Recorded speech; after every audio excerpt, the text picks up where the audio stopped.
There is nothing new in wife beating. In English common law, a husband once had the right to punish his wife because he was responsible for her. The law has changed. But it is still considered a more serious offense to hit some stranger in a bar than it is to beat your wife in the bedroom.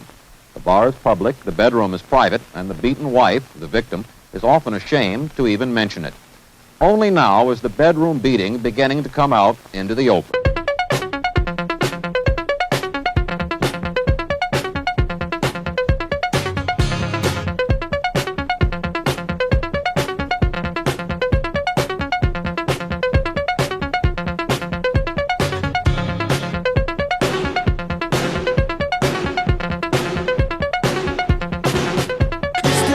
Can you find for me someone strong and sweet fitting on my knee? She can keep her job if she gets it wrong. Ah, but Mr. Marks, I won't need her long. All I need is help for a little while. We can take dictation and learn to smile. And a temporary secretary is what I need for to do the job. I need a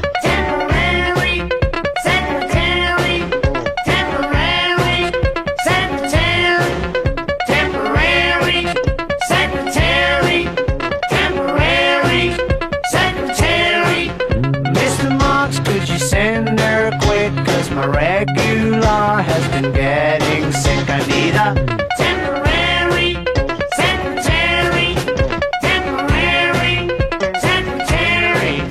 Mr. Marks, I can pay her well if she comes along and can stay a spell. I will promise now that I'll treat her right and will rarely keep her till late at night. I need a can be a belly dancer, I don't need a true romancer. She can be a diplomat, but I don't need a girl like that. She can be a neurosurgeon if she's doing nothing urgent. What I need's a temporary secretary. I need a temporary secretary, temporary secretary, temporary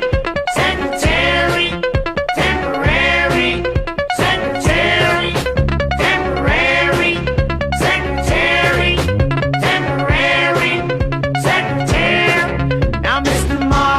Send her back, will you please make sure she stays on the right track?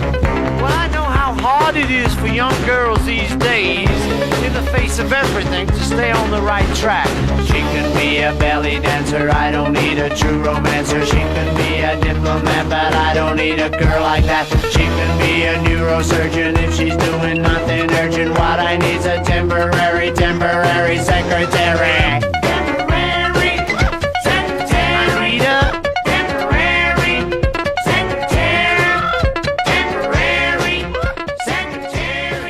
The first time that he beat me was 2 days after we were married. He knocked me completely out. The first time I was beaten or hit, I thought it was an accident. I was just one mass of bruises. I came very close to being killed the last time I was beaten up. Some, in fact, are killed. This is the funeral of a 24-year-old wife who was stabbed to death the day after she complained to authorities that her husband beat her. In Washington, D.C. alone, in 1 month last year, 3 women who had complained of beatings by their husbands were afterwards killed. Nationally, no one knows how many wives are killed during beatings or kill their husbands because of beatings. Statistics are not kept on wife beating.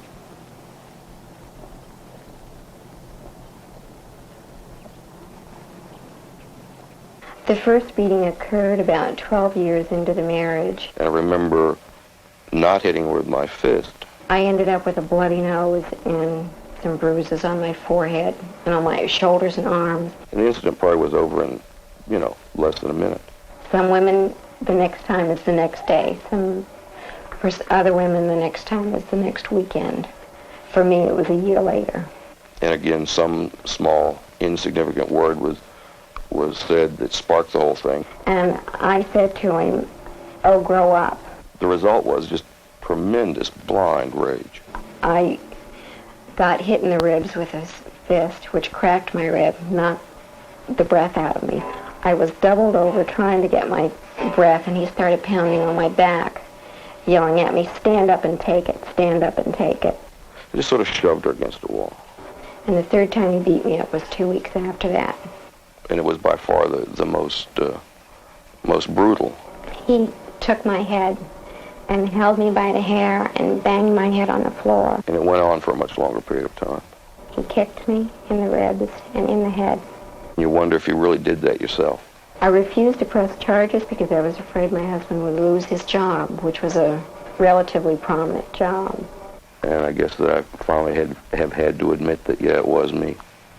My oldest daughter, who was then 6, walked into the scene, and this has kind of marked her a great deal. She's still trying to deal with this. She's had some professional help to help her as a small child work through what this all means.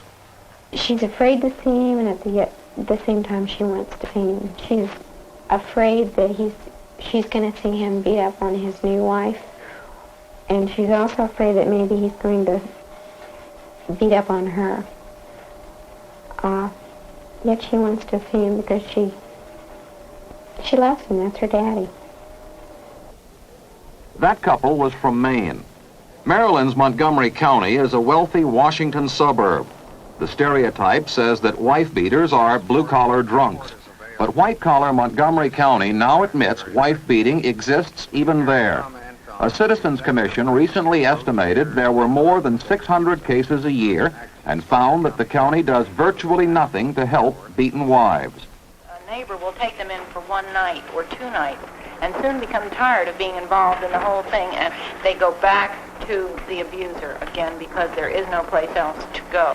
The important thing is that we have now at least recognized that the crisis exists. Kind of extrapolating the figures that we got from the police and looking at case histories, we came up with a possible figure of about 600 abuse cases per year. The pattern clearly is that professional people as well as manual laborers are involved in this kind of action. Drinking isn't necessarily involved, and abuse of kids isn't necessarily involved at the same time. I had a young lady with a 6-month-old baby on her arm whose husband beats her regularly. Asked me, what can I do? Her father, who is an attorney, said, don't leave the house or you'll lose everything. Her mother said, you made your bed, now lie in it. And she says to me, what can I do? I say, do you have any witnesses? No. I said, then the only practical thing I can tell you, unless you want to just leave and sleep in the car, is go back, take more of it, and get good witnesses this time and plenty of medical testimony. Montgomery County's only facility for beaten wives is the Passage Crisis Center.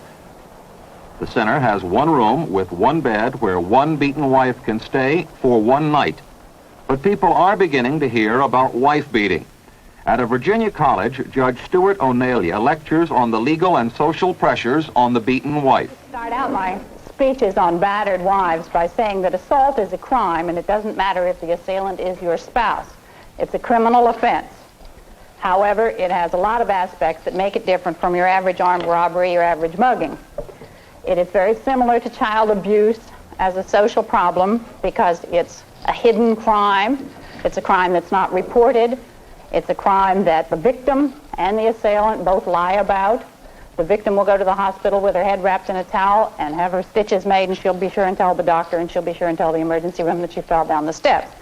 The physician at the hospital, of course, is going to know that this is not true, but unlike child abuse, he's not required to report the fact that she is an abused wife, and so it will not be reported. In part because of the women's movement, more wives are willing to talk about being beaten.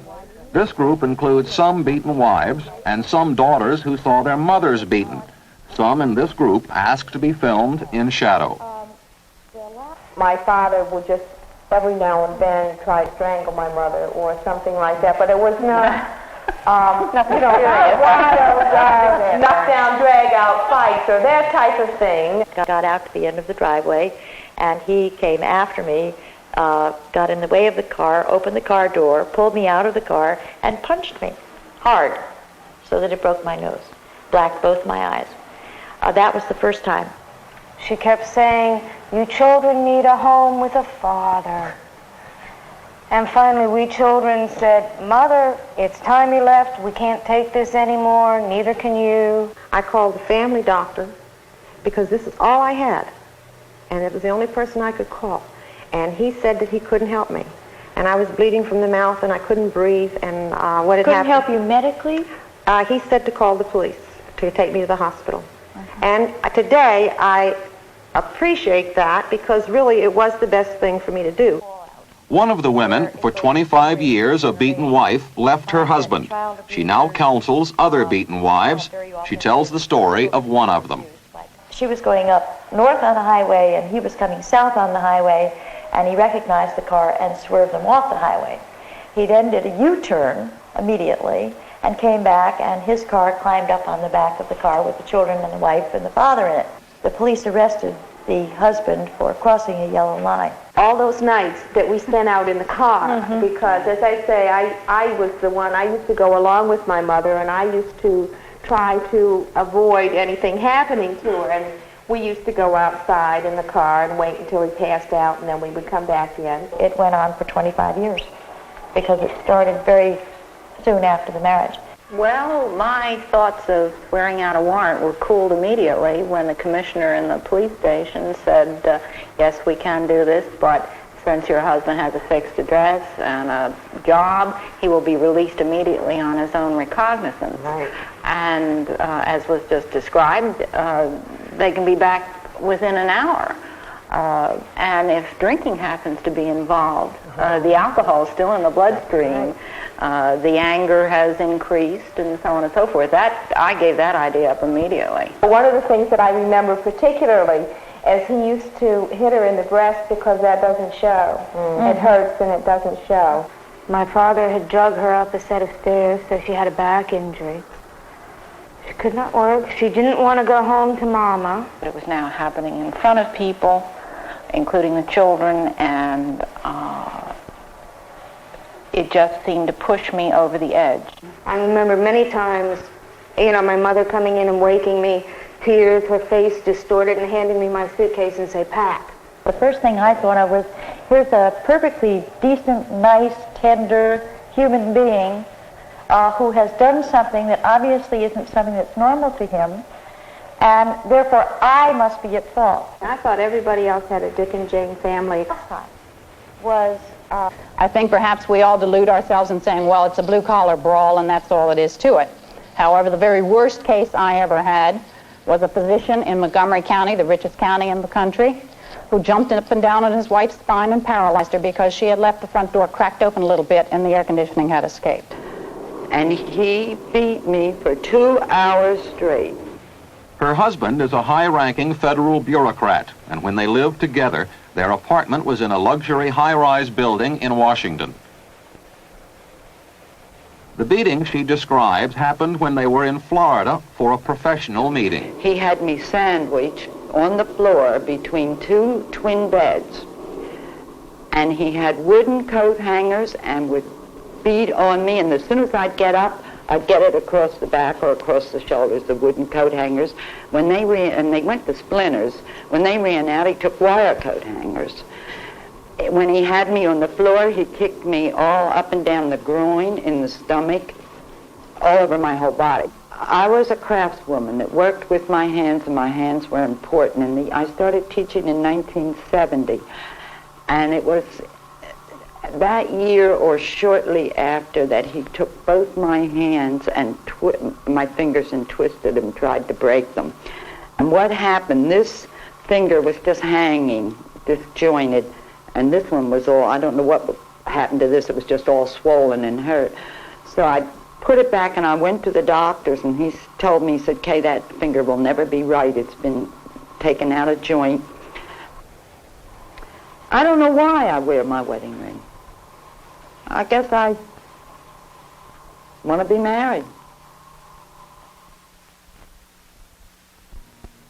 In the mid-1950s in London, a Scotland Yard commander told a news conference, "There are only about 20 murders a year in London, and not all are serious. Some are just husbands killing their wives." Police are changing that attitude, and for their own good reason. In St. Louis County 2 weeks ago, 2 policemen answered a domestic disturbance call. One was shotgunned to death, the other was wounded. Some police departments are now using several methods, including role-playing, to train their men to handle domestic disturbances. What's my mother? You're afraid of my mother, aren't you? What the hell? I'm calling police. Go ahead, I don't care. The public come in here like the game. Police right away. Stupid police. Jesus Christ. Jesus, I'm telling you. I'll answer the door. Come on in. Mrs. Bickle? I'm right here, yes. What seems to be a problem, Mrs. Bickle? There are certain rooms we do not want to get into, and there are certain rooms we want to get the hell out of. What rooms do you think they'd be? Kitchen? Bedroom. Master bedroom. Very dangerous locations of the house. Most of the homicides go down in those. Even bathroom. Because I've never seen 4 or 5 people standing around a bathroom. Give me a bar of soup. But, get to a low-key room in the house, a dining room or the living room or something where there are less weapons to be used against anybody. The leading cause for 1974, the cause that killed the most officers, in this case 29 officers, were killed responding to disturbance calls, which included family disturbances, man with a gun, and those types of calls. The highest cause. The next highest cause was robbery in progress. Why is that? But if you think about it, it's pretty easy to figure out. We get one call, a robbery in progress, and we respond how? Ready to go, ready to do battle, ready to go to the war. Shotguns are out, backups pouring in from everywhere. We go on the family fight call, the disturbance call. We don't know how to go into it, do we? And so what do? We have to walk up the front walk like this saying, gee, I wonder what this one's about. I've been here 3 times, and all they do is to throw eggs at each other. We're never ready. But look how many it's taken out. Look how many of us it's taken out of the picture every year. First thing we do is separate the parties and try to explain to each one their rights to get a warrant or to pursue it through the court system. She held that piece of paper up in front of her and said, I have an injunction that says you can't do this. And he says, right, and proceeded to let her have it. In Washington, if a beaten wife doesn't want to press criminal charges against her husband, she can go to the Citizens Complaint Center. There, at no cost, she can ask an attorney to help her to get a civil court protection order. That doesn't give the man a criminal record, which might cost him his job, but it takes time. The sign tells those with family problems, such as beaten wives, to come back tomorrow. The list is full. Eventually, they'll talk to one of the 8 full-time attorneys. The attorneys have to be rotated frequently because the work is so depressing. 2 of the present 8 are Carrie Pollock and Nancy Dorsch. We've had everything from knife wounds to women who've been shot, sometimes killed, just fits where they pulverized them until they passed out, where husbands have tried to drown their wives in the bathtub, or they choke them to the point where the bruises and all 10 finger marks are on the neck when you see them the next day. He came over and grabbed me by the throat, took the knife out of his pocket. A knife? A knife. And he threatened me with scissors, shot at me with a gun. What were his words when he held that knife to you? What did he say? I'll cut your throat from one end to the other. And this child is how old? 3 and a half. And he will tell you about it. He tells me quite constantly, Daddy cut Mommy with a knife. Because he was standing right there when all of this happened. Sometimes when we're not sure if the case warrants court action, we'll invite both parties to come into our office and we'll talk it over. I did that once, and the woman whom I had interviewed earlier came in, a frail, kind of frightened woman, and her husband was just an enormous fellow, a really stocky, big man. And he looked at me and said, do you mean to tell me that I can't beat my wife? It doesn't seem to happen with couples that are living together, although they may subsequently marry. I have had clients who have lived together quite happily for a number of years, have undergone the ceremony, and that opened the season. Within a week, she had become a beaten wife. And I've had occasion to discuss with the batterer exactly what happened. And he said, well, before we were married, I don't think I had any right. He just knocked me out. He knocked you out. Do you remember what happened after you got to the floor? I was just laying there, and I came to, I guess, I don't know how long I had been out. But I came to it. When I came to it, I raised up and I filled him with blood. I was in a puddle of blood. I'll never forget my first battered wife when I first started practicing. She called my office on Saturday morning and she said, I have 5 children. She said, the oldest is 6. She said, my husband beat me up last night. The police came. They made him stop beating me up, but he didn't leave. He went to work this morning and he said, when I get home tonight, you're really going to get it. And she said, what am I going to do? And I said, well, do you have any family? Do you have anybody? She says, yeah, my mother lives in an efficiency apartment. She says, she can't take me with my 5 babies. You can't call the police because the police aren't going to do anything because there's no crime being committed. Police do not go out and make arrests for potential crimes. And obviously this woman had no money. She was totally helpless, and all she had to do was sit there and wait. Now, I was very innocent then. I remember being totally horrified and thinking, well, clearly that's because I don't know the answer to this problem yet. I'm going to go out and find out what the answer is. And I found out that there was no answer. In fact, there is an answer. In St. Paul, Minnesota, what started as a women's legal referral service has now expanded into a women's shelter. Beaten wives and their children can stay here as long as they want.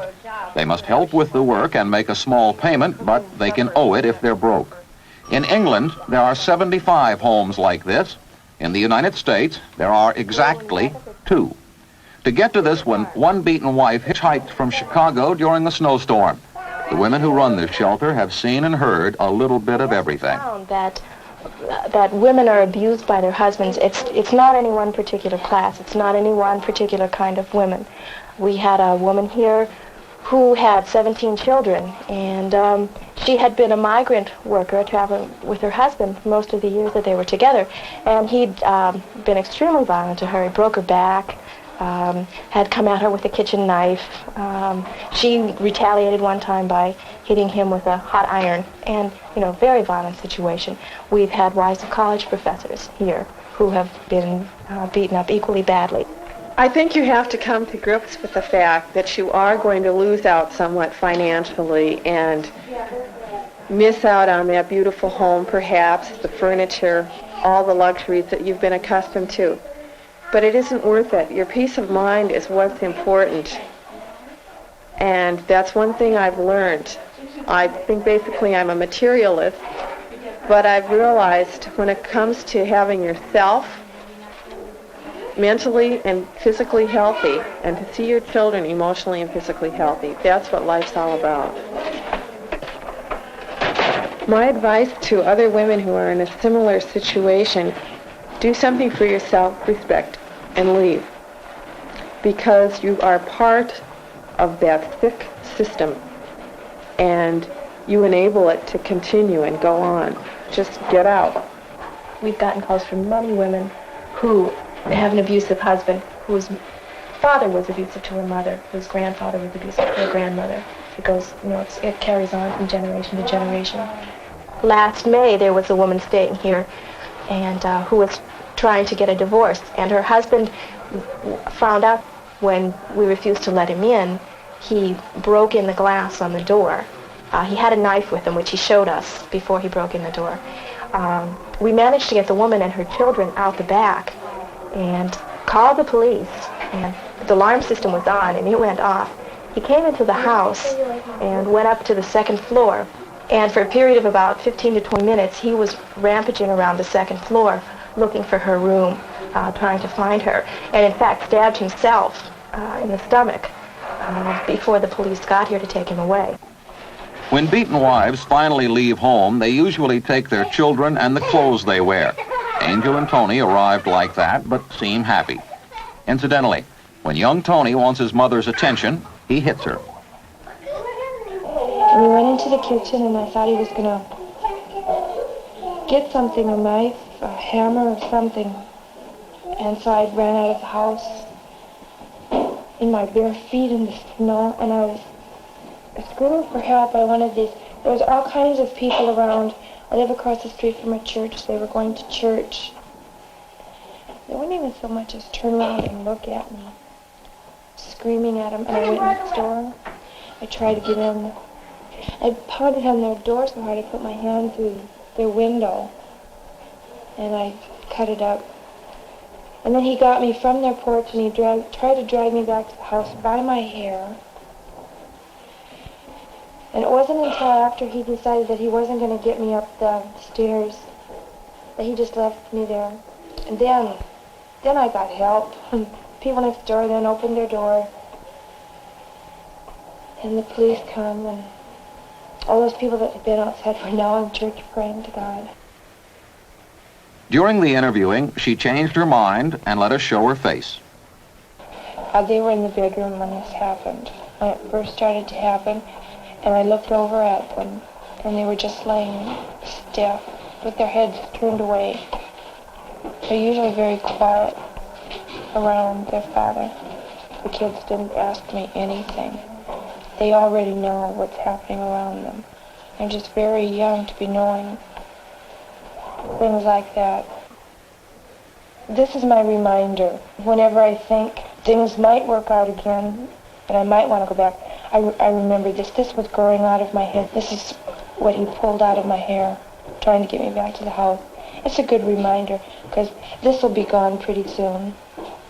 And my head will stop hurting pretty soon, but I'll just have this to remind me. She came into my office with marks on her neck, and he had put her in the hospital, broken some bones. We filed the papers. She's living with a friend. She's not moved back, didn't go back to him. Calls me up and said, well, let's stop everything. And she said, we've been talking, and I think we'll be able to work it out.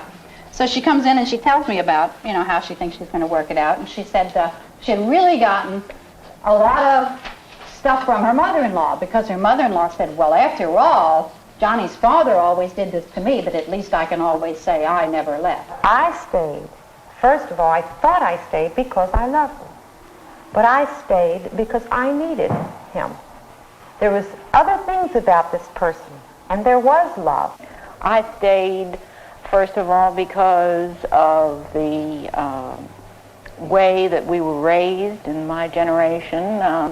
All of the nice Madison Avenue images of the woman is supposed to be the one that holds the home together. So I stayed with him and tried to establish an acceptable exterior with the hopes that the man would grow up and straighten out and develop some character and be a respectable husband. Your husband comes to you saying, I didn't mean to do it. I got mad. It'll never happen again. And you want so desperately to believe that it will never happen again that you say, all right, and then you go on until the next time. I grew up with the idea that women kept the home together. But I wasn't all altruistic, because at my age, I wasn't marketable anymore. Divorce was a last resort, if even that. Divorce was something you really didn't talk about. I could go out and maybe make $65 to $75 a week, doing something, which is certainly not enough to support me and 4 children on. One lawyer that I consulted after one of these fiascos said, lady, you can only get sadder and older. This is his pattern, and that's what he is, and he's not going to change. Of course, I didn't believe him. I've stayed with him the last 5 years because I just have no place to go. There were many obstacles to producing this report on wife beating. First, it was impossible to show the specific act which the report is about.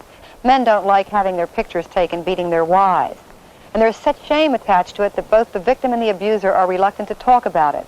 We had difficulty finding people willing to tell their stories, even though we guaranteed they would be anonymous. And there is a terror wives feel that they will be beaten again if they talk. Overall in our society, wife beating has been ignored. There are no real statistics or reports on how, where, or how often it happens. The police and the courts can hardly describe it, and they frankly admit they don't know what to do about it, and you get the feeling they would rather not have to deal with it.